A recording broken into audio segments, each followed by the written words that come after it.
দুর্গম চরাঞ্চলে অসহায় অসুস্থ রোগীদের মাঝে চিকিৎসা সেবা পৌঁছে দিতে জামালপুরে অনুষ্ঠিত হচ্ছে ফ্রি মেডিকেল ক্যাম্প এবং ফ্রি ওষুধ বিতরণ। দর্শক সবাইকে স্বাগত জানাচ্ছি এনটিভি অনলাইনে।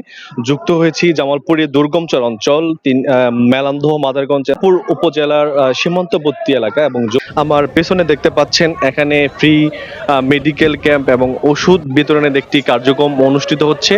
মূলত Australian Bangladeshi community help centre যে রয়েছে তাদের উদ্যোগে, তাদের অর্থায়নেই কিন্তু এই আয়োজন।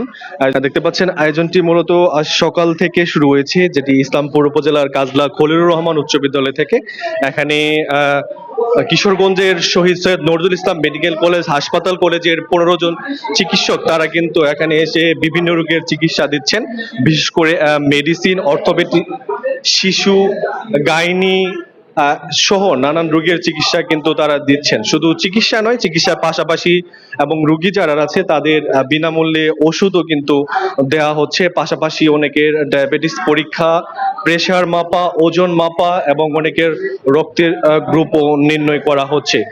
মূলত এই দুর্গম চরাঞ্চল ইনারা মূলত উপজেলা যে স্বাস্থ্য কমপ্লেক্স রয়েছে এবং জেলা সদরে যে বিশেষজ্ঞ ডাক্তার রয়েছে, এখান থেকে যোগাযোগের ব্যবস্থা এবং তাদের আর্থিক অসচ্ছলতার কারণে কিন্তু তারা আসলে ঠিক মতো চিকিৎসা সেবা পায় না। তবু তাদের মূলত তাদের পাশে দাঁড়াতে, তাদের সুস্থ করার উদ্যোগে তাদের Australian Bangladeshi community help centre তাদের উদ্যোগে কিন্তু এই ফ্রি মেডিকেল ক্যাম্প দেখতে পাচ্ছেন।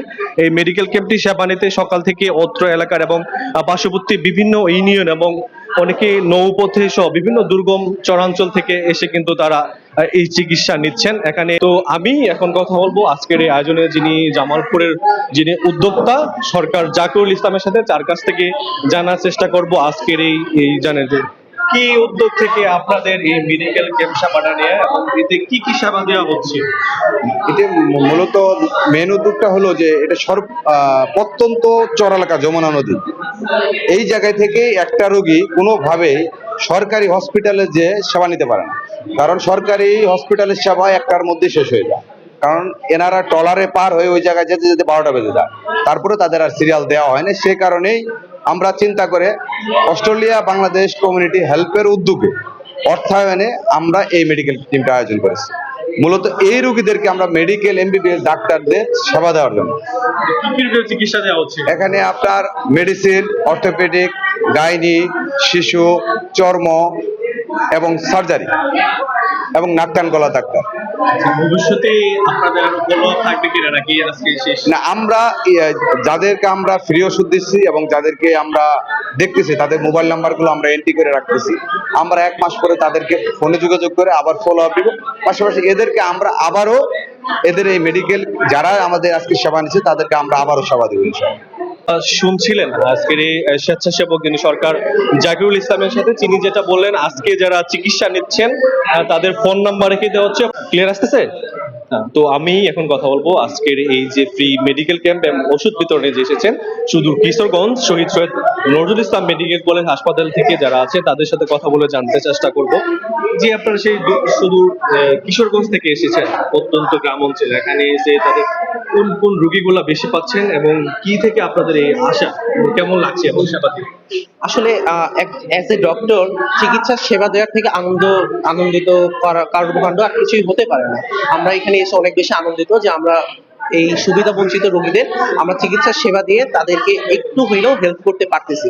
কারণ আপনারা খুব ভালো করেই জানেন এই জায়গাটা এমন একটা জায়গায় যে জায়গা থেকে শহরের উপজেলা স্বাস্থ্য কমপ্লেক্স বলেন বা শহরের যে আমাদের মেডিকেল কলেজ বলেন, জামালপুর মেডিকেল কলেজ, সেখানে যেতে 2 থেকে 2.5 ঘন্টা পর্যন্ত সময় লেগে থাকে। রোগীরা অনেক বেশি দরিদ্র এবং সুবিধা বঞ্চিত হওয়ার কারণে এত দূরে কখনোই তাদের পক্ষে যাওয়া সম্ভব হয় না। এর ফলে রোগীরা নিজেদের মধ্যে রোগটা পুষিয়ে রোগটাকে আরো বেশি বড় করে ফেলে। এই ধারণা থেকে বেরিয়ে হয়ে আসার জন্য আমাদের IDA intern doctor association Kishoreganj Shaheed Nazrul Islam medical college থেকে আমরা এসেছি, যাতে এই সুবিধা বঞ্চিত রোগীদের আমরা কিছুটা হলেও উপকৃত করতে পারি এবং তাদেরকে রোগ দিয়ে আশা করি তাদের রোগে আমরা কিছুটা হলেও লাঘব করতে পারবো। আর আমরা নতুন সমাজের প্রতি আমাদের একটি আকুল আবেদন যে আপনারাও সবাই এই পিছিয়ে পড়া জনগোষ্ঠী যেসব আছে আপনাদের এলাকার অত্র এলাকার আশেপাশে তাদেরকে যদি সম্ভব হয় আপনাদের ওয়ার্কিং, আমি জানি প্রত্যেকটা ডাক্তারের অনেক কাজ থাকে, এই কাজের ফাঁকে যদি কোনোদিন ফ্রি ডে থাকে, ফ্রি ডেতে আপনারা এইসব সুবিধা বঞ্চিত রোগীদের যদি একটু সহযোগিতা করে আপনারা চিকিৎসা সেবা দেওয়ার মাধ্যমে তারা উপকৃত হইলে আমাদের দেশের চিকিৎসা সেবা আরো বেশি উন্নত হবে এবং এগিয়ে যাওয়া সম্ভব। আর এখানে আসলে সব ধরনের রোগী আছে, মেডিসিন, সার্জারি, ইএনটি, চর্ম, যৌন, আমরা সব ধরনের রোগী পাচ্ছি। তবে সবচেয়ে বেশি রোগীর আমরা যেটা দেখছি সেটা হচ্ছে মেডিসিনে অনেক বেশি রোগীর চাপ আমরা লক্ষ্য করতেছি। এটা যেহেতু চর এলাকা হওয়ার কারণে দেখা যাচ্ছে রোগীরা আসলে হসপিটালে যায় না, তাদের ভিতরেই রোগগুলো রেখে দেয়, যার ফলে রোগগুলো এতদিন ধরে বাসা বেঁধে রয়ে গেছে। আমরা আমাদের দিক থেকে চেষ্টা করছি, আশা করি আমরা আমাদের যে কর্মকাণ্ড ভবিষ্যতে আরো বেশি এগিয়ে নিতে পারবো। আপনাদের সবার কাছে আমরা দোয়া প্রার্থী। ধন্যবাদ।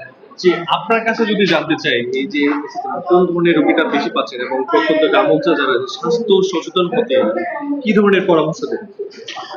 আসসালামু আলাইকুম। আসলে আমরা ডক্টর হিসেবে চাই যে সকল রোগীদের কাছে চিকিৎসা যাতে সহজলভ্য হয়ে থাকে, কিন্তু যেহেতু এটা একটা প্রত্যন্ত অঞ্চলের এরিয়া, এখানকার জনগণরা তাদের স্বাস্থ্য তেমনটা সচেতন থাকে না। তো আমরা এখানে এর আগে কয়েকটা ক্যাম্প করেছি বিভিন্ন প্রত্যন্ত অঞ্চলে, সেই সকল জায়গা এবং এই জায়গাতেও আমরা মূলত মেডিসিন, তারপর হাড় ব্যথা, অর্থোপেডিক্স, তারপর নাক কান গলা, শিশু রোগের বিষয়গুলো, এগুলো মূলত আমরা বেশি পাচ্ছি। তো আমাদের পরামর্শ থাকবে যেগুলো জটিল রোগগুলো, যেমন হচ্ছে হাইপারটেনশন বা ডায়াবেটিক্স মেলাইটাস, রোগীগুলো যাতে তারা প্রথম পর্যায়ে যাতে চিকিৎসা নিয়ে থাকে, যদিও তাদের ক্ষেত্রে একটু ফ্যাসিলিটি কম থাকে যদি তারা একটু শহরের পর্যায়ে যায়। বিশেষ বয়স্ক রোগীদের ক্ষেত্রে আমাদের আহ্বান থাকবে যে তারা স্বাস্থ্যের প্রতি একটু খেয়াল থাকে, পাশাপাশি শিশুদের ক্ষেত্রে রোগের ক্ষেত্রে তারা যাতে আর একটু সিরিয়াসলি ভাবে নেয়। জি, দর্শক, কথা বলছিলাম এখানে আগত দুজন চিকিৎসকের সাথে, যারা এই প্রত্যন্ত অঞ্চলে চিকিৎসা দিতে পেরে তারাও আনন্দিত। পাশাপাশি এখানে যারা বয়স্ক এবং শিশুর আছেন তাদেরকে আরো যত্ন আহ্বান জানান। তবে অসুস্থ হলে আসলে চিকিৎসার কিন্তু বিকল্প নেই, একটু কষ্ট হলেও উপজেলা যে কমিউনিটি ক্লিনিক রয়েছে সেখানে যে হলো যাদের তারা প্রাথমিক চিকিৎসা নেই। যদি আপনাদের যদি দেখাতে চাই, এখানে শুধু একটি রুমে চিকিৎসা নয়, এই যে কাজলা খলিলুর রহমান উচ্চ বিদ্যালয় রয়েছে, এখানে প্রত্যেকটি রুমে ডাক্তাররাও রয়েছেন। তারা এখানে অর্থোপেডিক, শিশু বিশেষজ্ঞ, নাক কান গলা, এই রুমে দেখতে পাচ্ছেন গাইনি বিশেষজ্ঞ দুইজন চিকিৎসক, তারা কিন্তু এখানে সকাল থেকেই তারা কিন্তু রোগী দেখতেছেন। তো আমি এখন কথা বলবো একজন এখানে গাইনি বিশেষজ্ঞ একজন চিকিৎসকের সাথে। যে আপনি এই শেষে মূলত এই যে প্রত্যন্ত অঞ্চলে যারা নারী আছেন অনেকে সচেতন না, সেই দিক থেকে চিকিৎসার পাশাপাশি সচেতন করেছেন কিনা বা স্বাস্থ্য প্রতি যত্নশীল হতে তাদের কি পরামর্শ থাকবে? জি, অবশ্যই। আমরা এখানে আপনার চিকিৎসার পাশাপাশি আমাদেরকে যে স্বাস্থ্য সম্পর্কে যে উপদেশ দেওয়া সেগুলো আমরা প্রদান করছি, কারণ তারা যেহেতু প্রত্যন্ত চরাঞ্চলের সুবিধা বঞ্চিত মানুষ, তো তাদেরকে স্বাস্থ্য সম্পর্কে সচেতন করা আমাদের দায়িত্বের মধ্যেও পড়ে। আমরা তাদেরকে পাশাপাশি যে তাদের নিয়মিত যে পরিচ্ছন্নতা মেনটেন করা, সেটা আমরা তাদেরকে উপদেশ দিচ্ছি। পাশাপাশি তারা তো তাদের স্বাস্থ্য সম্পর্কে সচেতন না, তারা যাতে তাদের পুষ্টিকর খাবার গ্রহণ করেন সে ব্যাপারে আমরা তাদের সবাইকে উপদেশ দিচ্ছি। দর্শক, যেমনটা শুনছিলেন এখানে ওর মধ্যে চিকিৎসক যিনি রয়েছেন তিনি রোগী দেখার পাশাপাশি তাদের স্বাস্থ্য সুরক্ষায় বিভিন্ন পরামর্শ এবং দিক নির্দেশনা দিয়ে থাকেন। যদি দেখাতে চাই, দেখতে পাচ্ছেন এখানে ভিড় করে সিরিয়াল ধরে এখানে কিন্তু চিকিৎসকের পরামর্শের পাশাপাশি তাদের কিন্তু বিনামূল্যে এখানে প্রয়োজনীয় ওষুধও কিন্তু বিতরণ করা হচ্ছে, যেটি সকাল থেকে অত্র এলাকা এবং পার্শ্ববর্তী বিভিন্ন এলাকা থেকে কিন্তু তারা চিকিৎসা নিচ্ছেন এবং তাদের মাঝে প্রয়োজনীয় ফ্রি মেডিসিন বিতরণ করা হচ্ছে। তো সব দিক থেকে যারা ভুক্তভোগী এবং যারা সেবা গ্রহীতা রয়েছেন তাদের সাথে যেটা জানতে পেরেছি, মূলত তাদের থেকে জেলা এবং উপজেলা যে স্বাস্থ্য কমপ্লেক্স রয়েছে এখান থেকে তাদের যাতায়াত এবং অর্থনৈতিক সমস্যার কারণে অনেকেই কিন্তু চিকিৎসা নিতে না পারায় নিয়মিতভাবে এমন মেডিকেল ক্যাম্প করলে এবং তাদের স্বাস্থ্য সচেতনতায় বাড়ি বাড়ি গিয়ে যদি বিভিন্ন স্বেচ্ছাসেবী যারা রয়েছেন তারা গিয়ে যদি তাদের সচেতন করে, সেই দিক থেকে তারা অনেকেই অসুস্থতা থেকে বা অসুস্থ থেকে সুরক্ষা থাকবে। তো জামালপুরের ইসলামপুর উপজেলার কাজলা খলিলুর রহমান উচ্চ বিদ্যালয় থেকে অস্ট্রেলিয়ান বাংলাদেশি কমিউনিটি হেলথ সেন্টারের উদ্যোগে আয়োজিত ফ্রি মেডিকেল ক্যাম্প এবং ফ্রি ওষুধ বিতরণের আয়োজন থেকে এই ছিল সর্বশেষ।